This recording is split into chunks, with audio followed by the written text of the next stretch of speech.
বাজান আমার একটা খাইতে দেন না, আমার পেটে অনেক খিদা। দেন না।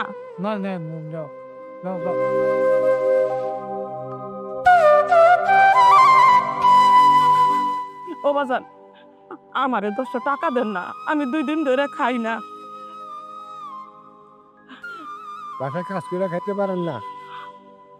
ও, আমার শরীরে তো শক্তি নাই, কেউ তো আমারে কাজে নিব না। আমারে যদি কেউ বাসা বাড়ির কামে রাখতো, আমি মানুষের বাসায় কাম করতাম, এইভাবে কষ্ট করতাম না।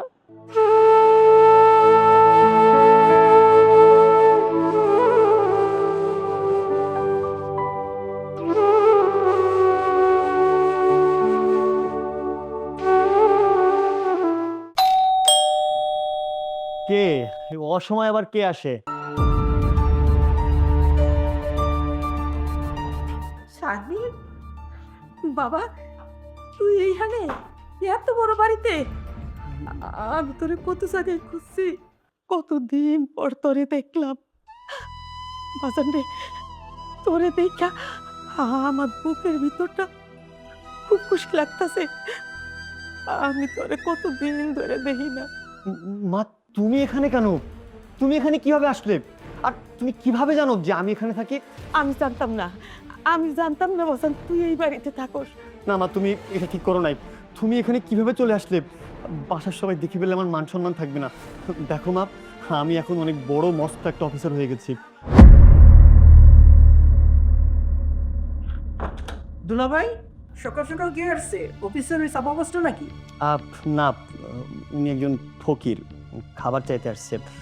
তুমি যাও। আচ্ছা শোনো, ওই উনাকে একটু খাওয়ার ব্যবস্থা করো, হ্যাঁ? বাকিটা আমি দেখছি, যাও। ঠিক আছে দুলাভাই, আমি কাজের মহিলাকে বলছি ওনাকে খাবার দেওয়ার জন্য। আচ্ছা মা শোনো, তুমি তুমি এখানে হঠাৎ করে কেন চলে আসলে? এই ফ্যামিলির লোকজন জানলে আমার তো মান সম্মান থাকবে না। বাজান, তোরে আমি কত জায়গায় খুঁজছি, লেখাপড়া করার লাগে ঢাকা শহর আইছস, তোর চাকরি হইল, এই যে খবর দিয়া তোর মোবাইল বন্ধ করছ, আর আমাকে লগে যোগাযোগ করস নাই। আর এইদিকে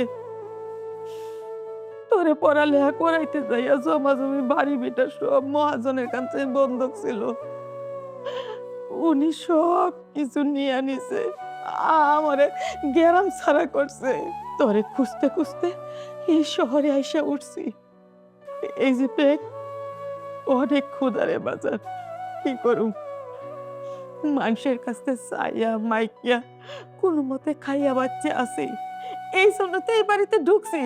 আর দেখ বাজার, আমার কপালটাই এতই ভালো, আমি তোরে পায়ে গেছি। মা, তুমি তুমি এখানে কেন আসছো বলো তো? তুমি জানো না এখন আমার সমাজে একটা অবস্থান তৈরি হয়েছে। বহুদিন তোমার সাথে দেখা সাক্ষাৎ নাই, আমি তোমাকে ভুলে গেছি। আর শোনো, এখন আর আমার পক্ষে তোমার পরিচয় দেওয়া সম্ভব না। তুমি এখন এখান থেকে চলে যাও তো প্লিজ। কি কইতাছস বাজান? তুই মস্ত বড় অফিসার হইছস বইলা এই বাড়ি থেকে আমার চইলা যাইতে হইব? মানুষের কাছে আমি আমার সন্তানের পরিচয় দিব না, তুই মায়ের পরিচয় দিবি না কেন? কেন দিবি না? তুই তো এই পেটেই ছিলি, হ্যাঁ? আমি তোরে জন্ম দিছি, এই দুনিয়ার আলো বাতাস দেখাইছি। এই যে গরিব মানুষটা, এই যে তোর মা তোর লেখাপড়া শিখাইছে, চাকরি করস, এই সমাজের সুনাম ধন্য হইছ, সমাজে বড় যোগ্যতা হইছে, এই জন্য মা পুলার সম্পর্ককে ভুইলা যাওয়া যাইব? দেখ, তুই আমারে ভুইলা যা, আমি তোরে ভুলতে পারুম না। মা, তুমি একটু বোঝার চেষ্টা করো। আমার এই সোসাইটিতে একটা মান সম্মান আছে, আমাকে এখন সবাই সবাই চিনে, আমি অনেক বড় একটা চাকরি করি। মা প্লিজ, মা তুমি এখানে জ্বালাতন করো না, তুমি প্লিজ যাও মা। আর শোনো, আমার পরিচয় তুমি দিও না প্লিজ। বাবারে, এতদিন পর আমি তোরে পাইছি, আমি তোরে রেখে চইলা যাবো? কে এই বুড়িটা? হ্যাঁ, না মানে আচ্ছা শোনো, আমি বলি, উনি হচ্ছে একজন ফকির, মানে ওনার একটু খাবার দরকার, উনি খাবারের খোঁজে আসছে, ওনাকে একটু খাবার দিয়ে প্লিজ বিদায় করে দাও। আপু, এনাকে তো কাজের মহিলার মতো লাগছে। এই যে বুড়ি, আপনি কি কাজ করবেন আমাদের বাসায়? নিপু, বাড়াবাড়ি করছো কেন? একটু খাইয়ে বিদায় করে দাও না। আরে তুমি চুপ থাকো, তুমি এমন করছো কেন? আইসেন, আমার বাড়িটা না অনেক বড়, আমার আরো একটা কাজের লোক দরকার। আপনি আমার বাড়িতে কাজ করবেন, আপনাকে আমি থাকা খাওয়া সবকিছু ব্যবস্থা করে দিব। এখানে কাজ করবেন, খাবেন, থাকবেন, আর কোনো সমস্যা নেই তো, আমরা তো আছি। আর যদি রাজি থাকেন তাহলে বলেন। হ্যাঁ হ্যাঁ, আমি রাজি। আমি এই বাড়িতে কাজ করুক, এই বাড়িতে আমি থাকুক, আমি এই বাড়িতে কাজ করুক। আচ্ছা চলেন ভিতরে চলেন, আপনাকে আমি কাজ বুঝিয়ে দিচ্ছি। আচ্ছা চলো। কি শুরু করলো? উফ, আমি কি করব? কি ব্যাপার, একটু পানি নিয়ে আসেন, আমি পানি খাবো। আচ্ছা নিয়ে আসতেছি। এই যে নেন, খান।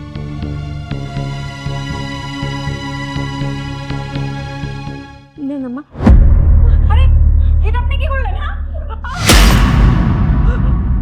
কি ব্যাপার, তুমি কাজের লোকের জন্য আমার হাত ধরলে? চুপ, একদম চুপ। একটা কথা বলবো না। তুমি কাকে কাজের লোক বলছো? কাকে কাজের লোক বলছো তুমি? উনি কাজের লোক, তাই ওনাকে কাজের লোক বলছি। না, উনি একদমই কাজের লোক না।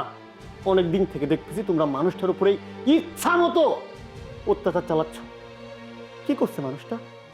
একটা বৃদ্ধ মানুষ। সে মানুষটা তোমার বাসায় কাজ করে, তোমার কাজের হেল্প করে, তুমি তার উপর অত্যাচার চালাও কেন? কিসের জন্য চালাও? উনি কাজের লোক না। তাহলে উনি কে? কাজের লোককে কাজের লোক বলবো না তাহলে কি বলবো? উনি কোনোভাবেই কাজের লোক না। উনি কে শুনতে চাও? শুনতে চাও না আসল পরিচয়? উনি উনি উনি আমার মা। না ভাই, আপনি কি সব বলতেছেন? এই গরিব বুড়ির মূল্যে আপনারা আম্মাকে কি করে? আর তাছাড়া তাকে আমরা আত্মীয় পরিচয় দিব কি করে? আমাদের সোসাইটিতে আমাদের একটা মান সম্মান আছে। থামো, আমি আর কারোর কোনো কথা শুনতে চাই না। সোসাইটি সোসাইটি সোসাইটি, আজকে তোমার যে সোসাইটির জন্য আমার মধ্যে একজন অফিসার দুলাভাই পাইছো, আজকে আমি তোমাদের সামনে বসে তোমাদেরকে দেখে শুনে রাখছি। কিভাবে আসছে জানো? এই মানুষটার জন্য, এই মানুষটার জন্য। আর আমি আমি সেই অপদার্থ ছেলে, সামান্য অর্থের লোভে, এই সমাজের ভয়ে এই মানুষটাকে অবহেলা করে গেছি। আমি আমার জন্মদাত্রী মাকে ভাষার কাজের লোক বানিয়ে রেখেছি। আমার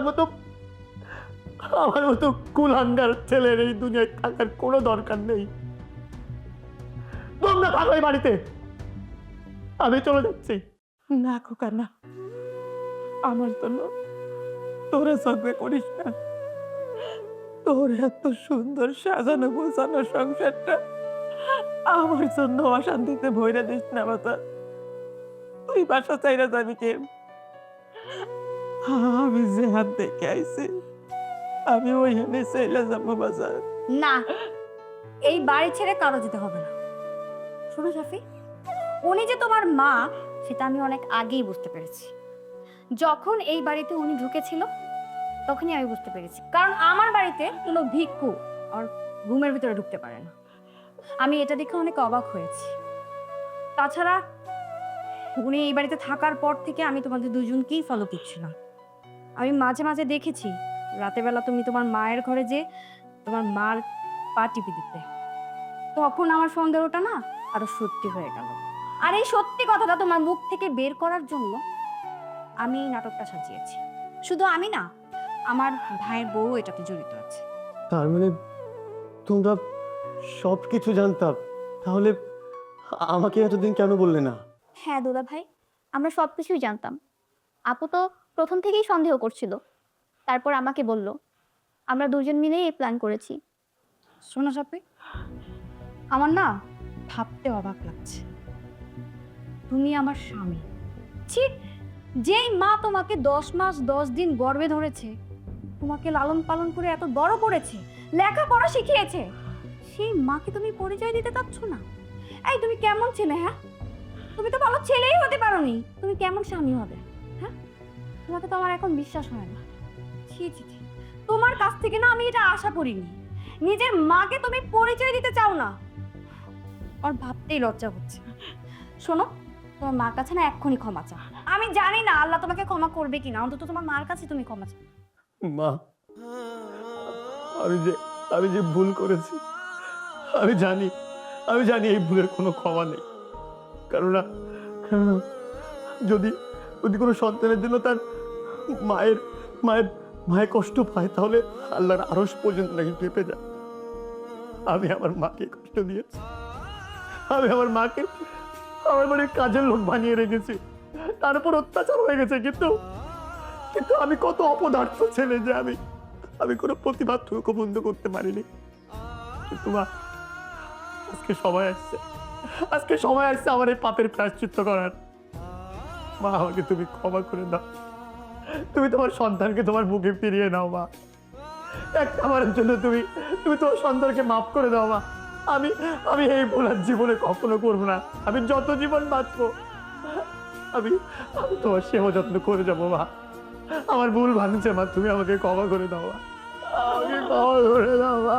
না বাবা না,